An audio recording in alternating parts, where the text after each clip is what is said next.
धर्मराजको आज्ञाद्वारा दुष्ट दूतहरूको कृपाले म पुनः यो संसारमा खसालिएँ। मेरो हंस एकैछिनमा पृथ्वी लोकमा आइपुग्यो। केही समय अघि अपत्यारिलो पाराले 2 यमदूतले जबरजस्ती मेरो हंसलाई चुडेर धर्मराजको कोसेली बनाएका थिए। डरलाग्दा र भयानक देखिने ती यमदूतहरूले दैत्यको जस्तो भेषभूषा लगाएका थिए। त्यतिखेर मलाई असाध्यै डर लागेर आयो। मेरो घाँटी सुकेको थियो, तिर्खा लागेर म प्याकी भइरहेको थिएँ। मलाई थाहा थिएन त्यो के भइरहेको थियो। करिब पौने घण्टाको दौरानपछि हामी तीनैजना धर्मराजको दरबारमा पुग्यौँ। धर्मराजको दरबारमा पुग्नु अघि ठुल्ठुला फलामे फाटकहरू एकपछि अर्को गर्दै हामी सामु देखा परे। फलामका तीखा न तीखा भालाहरू अत्यन्तै निर्दयी पाराले धर्मराजको दरबार क्षेत्रभरि पंक्तिबद्ध छरिएर रहेका थिए। दोस्रो ढोकाबाट भित्र छिरेर तेस्रो ढोका पुग्नु अघि 2वटा लामा न लामा भुत्ला भएका विकासे कुकुरहरूले हामीलाई ज्यादै ठुलो स्वर निकालेर भुके। यति ठुलो र यत्रो आवाज निकालेर भुक्ने कुकुरलाई यसअघि मैले कहिल्यै र कहीँ पनि देखेको थिएन। हामी अघिल्तिर मलाई समाउने दूतहरूका झैँ अनुहार र भेषभूषा लगाएका अरू पनि 2 जना दूतहरू जाँदै थिए। सायद उनीहरूले पनि पृथ्वीबाट म जस्तै कोही मान्छेको हंसलाई लगेका हुन सक्छन्। रङ्गी चङ्गी पाराका ध्वजा पताका र रङहरूको सङ्गमले सजिएको धर्मराजको सभा शान्त, सुन्दर, श्रेष्ठ र सुकसुकाउँदो थियो। उज्यालो र भव्य पनि थियो। अति विशिष्ट ठाउँमा आसन जमाएर बसेका धर्मराजका पछिल्तिर 2 जना सुसारेहरू सेतो चमरको पंखा बिस्तारै हम्किरहेका थिए। यस्तो रमणीय र आनन्दिलो ठाउँमा पुग्दा गर्वले फुलेल हुनुपर्ने हो, तर मेरो मृत्यु लोकमा धुमिल भएको अस्तित्व सम्झेर म भने औधी अशान्त थिएँ। यमदूतहरूले धर्मराजको अघि मलाई उभ्याएर अर्धचन्द्र आकारमा निहुरिँदै धर्मराजलाई दण्डवत गरेर उनीहरूको भाषामा कोनी के भने मैले कसै गरी बुझ्न सकिनँ। धर्मराजको अगाडि निहुरिँदै मेरो हंसको स्वरूपले पनि आफ्नै भाषामा फलाकिरह्यो। धर्मराजको दरबारभित्र पस्ने जो कोही पनि सशरीर नहुने भएकाले हंसबाट नै बोलिदो रहेछ। भित्र त्यस्तै देखिन्थ्यो। केही गरौँ भन्ने इच्छा र अभिलाषामा आगो उमारेर किन यस्तो बिजोगमा पार्नु भएको प्रभु? मैले केही गर्न सकेको छैन। केही गरौँ भन्ने समय आउन नपाउँदै मलाई किन यहाँ बोलाउनु भएको? किन यस्तो वज्रपात पार्नु भएको? हरे, तपाईँ कृपालु र सहधर्मी हुनुहुन्छ, दया सागर हुनुहुन्छ। कृपा गरी मलाई छोडिदिनुहोस् प्रभु। मैले निडर भएर चाकडीका भाषामा धर्मराजसँग यस्तै धेरै अनुनयहरू गरेँ। सेतै फुलेका र हँसिला देखिने धर्मराज मेरो भाषा बुझे चाहिँ गरी मुसु मुसु हाँसेर आफ्नो छेउमै रहेको जन्म मृत्युको सांसारिक रेकर्ड फाइल झिकेर सायद मेरो जन्म र मृत्युबारे मूल्याङ्कन गर्न थाले। केही क्षणपछि नै अघि झिकेको फाइल साबिककै ठाउँमा राखेर ठुल्ठुला बल्ड्याङ्ग्रे आँखा यमदूततिर पल्टाएर पहिलाकै जस्तो नबुझ्ने भाषामा झपारेको कुरा उनको हाउभाउ र अनुहारको आकृतिबाट थाहा पाइन्थ्यो। त्यसपछि हातले अनौठो खाले इसारा गरे। इसारापछि मलाई हत्त नपत्त पुरानै यमदूतहरूले समातेर बाहिर निकाल्न लागेको देखेर मैले सम्झेँ सायद मेरो हंस पुनः म भित्र फर्किने भयो। पछि बुझ्दा मेरो अन्दाज ठिक निक्लियो।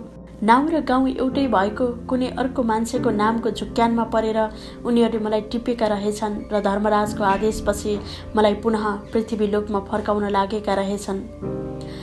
मेरो बदलामा मेरै गाउँका मेरै नाम भएका धेरै दिनदेखि बाथले थलिएका सिकिस्त बिरामीलाई टपक्क टिप्न मेरो हंसलाई अल्पत्रै छोडिराखेर ती 2 दूतहरू उभोतिर हुर्किए। ईश्वरीय साम्राज्यमा यति ठुलो अन्याय सायद कसैले भोग्नु र सहनु पर्दैन होला जुन मैले भोगिरहेको थिएँ। मैले कल्पना गर्दै थिएँ केही क्षण अघि नै मेरो मृत्युको खबर सम्पूर्ण गाउँभरि नै फैलिसकेको हुनुपर्छ र गाउँलेहरू एकाएक भेला भएर मेरा नातेदारहरूका रुन्चे र आँसुले भिजेका अनुहारहरूमा सान्त्वना भरिरहेका हुन सक्छन्। वातावरण साह्रै भयावह र कहाली लाग्दो हुनुपर्छ, किनभने प्रत्येक मृत्युलाई जुनसुकै गाउँले यसरी नै बहिष्कार गर्ने गर्छ। मृत्यु सधैँ गाउँका मानवीय सन्तापहरू भएर बिझाउने गर्छ। हो, मृत्यु सबैलाई काउछो झैँ परपराउने र पोल्ने हुन्छ। त्यसैले अन्त्येष्टि सधैँ गाउँलाई पच्दै नपच्ने हुन्छ। म अनुमान लगाइरहेको थिएँ मरिसकेको मेरो शरीरलाई केही क्षण अघि सेतो कात्रोले बेरेको हुनुपर्छ। राम नाम सत्य होको आवाजले पहाड र पखेराहरू नै गुन्जेमान हुनुपर्छ र शङ्खको एकोहोरो र आर्दनादपूर्ण ध्वनिले सर्वत्र शान्तिनगर गाउँभरि नै समवेदनाको शङ्खनाद छरिनुपर्छ। शङ्खको आवाज मलामीहरू हिँडेको बाटो र उनीहरूको स्वरले सहनै नसक्ने समाचार गाउँभरि छरिरहेको हुनुपर्छ। यो म आफैले महसुस गरेको कुरा थियो। दुष्ट र अधर्मी दूतहरूले मेरो हंसलाई अल्पत्रै पारेर यसरी अलप भए मानौ उनीहरू हावाकै सन्तानहरू हुन् जसलाई देख्न र देखाउन समेत सकिँदैन।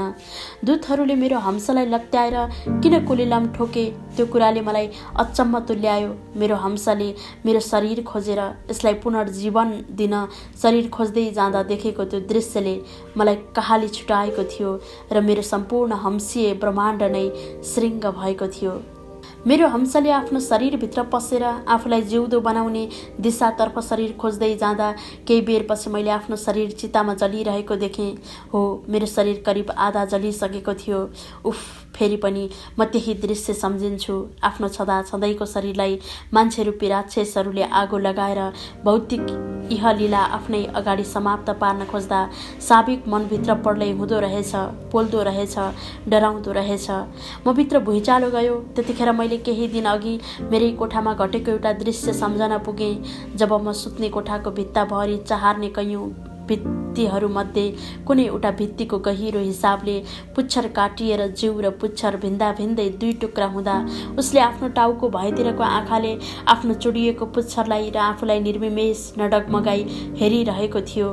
त्यति बेला उसको शरीरमा कति पीडा छटपटाइरहेको थियो होला। दशैंमा बलि चढाएको बोकाको टाउको अर्कोतिर भएर छुट्टिँदा बोकाले जसरी प्याक प्याक्ती मुख बाउँदै आफ्नो काटिएको अंशलाई एकै पल भए पनि टुलु टुलु हेर्ने गर्छ, ठिक त्यसै गरी म पनि मेरो शरीरलाई र आफ्नो हंसलाई हेरिरहेको थिएँ। मेरा मलामीलाई र जलिरहेको चितालाई हेरिरहेको थिएँ। मेरो हंसभित्र कहाली छुटेको थियो। पीडाका प्रकटीकरणको कुनै मापदण्ड थियो भनेर म भन्न सक्दिनँ। थाहै छ, आगोको काम नै जल्ने र जलाउने हो। आगोको धर्म नै ध्वंस पार्ने, धुमिल गराउने र धराशायी बनाउने हो। त्यसैले आगो पोल्ने, पिल्स्याउने, पकाउने, जलाउने र सिद्ध्याउनेको परिभाषाभित्र पर्छ। हो त, म सल्किँदै र सकिँदै जाँदै थिएँ, पिल्सिँदै र पोलिँदै थिएँ, धराशाही र धुमिल हुँदै थिएँ। मलामीहरूको वरिपरि शरीर खोज्दै घुमिरहेको मेरो हंसले देख्दा देख्दै मेरा औँला, आँखा र अनुहारलाई एकाएक अलप पारेर अकर्मण्डताको उदण्ड आगो उचालिँदै अक्कासिँदै अटेरी साथ उँभोतिर उर्लिनै रह्यो। बाफ रे बाफ, आफैलाई देख्दा देख्दै आफ्नो अस्तित्वबाट वञ्चित रहनु पर्दा म कसरी हेर्न सकिरहेको थिएँ।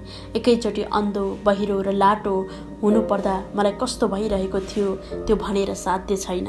केही क्षणपछि आगोको उष्ण ताप सहन नसकेर मेरो मस्तिष्क पड्क्यो। त्यो आवाजले केही बेरसम्म मलामी सबैलाई मुखामुख गरायो।